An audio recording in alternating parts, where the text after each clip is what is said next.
ஜனவரி மாதத்திலிருந்து இது எத்தனாவது மாதம்? எத்தனையோ யோர்தான் நமக்கு முன்பாய் ஓடினது, எத்தனையோ எரிகோ நமக்கு முன்பாய் உண்டானது.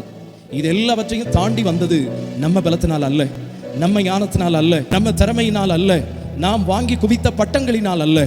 யோர்தானை கடந்தோம் அவர் பலத்தால், எரிகோவை தகர்த்தோம் அவர் துதியார். விசுவாசிக்கிறவங்க ஆமென் சொல்லுங்க. எத்தனை பேர் உள்ளத்தின் ஆழத்திலிருந்து நன்றி சொல்ல விரும்புறீங்க? உங்களுக்கு யோர்தான் வந்துச்சா?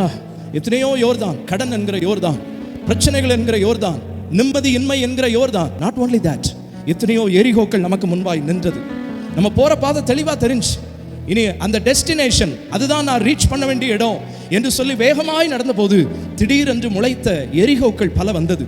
இந்த எரிகோக்கள் எல்லாம் நீங்களும் நானும் யுத்தம் பண்ணி உடையல, துதிச்சோம்ல, ஆராதனையில் கத்தரை பாடுறோம்ல, கைகளை தட்டுறோம்ல. இந்த தட்டுகள், இந்த பாடல்கள், நம்முடைய வாய்களிலிருந்து வருகிற கர்த்தருடைய வார்த்தைகள் அந்த திடீரென்று முளைத்த எரிகோக்களை உடைத்தது.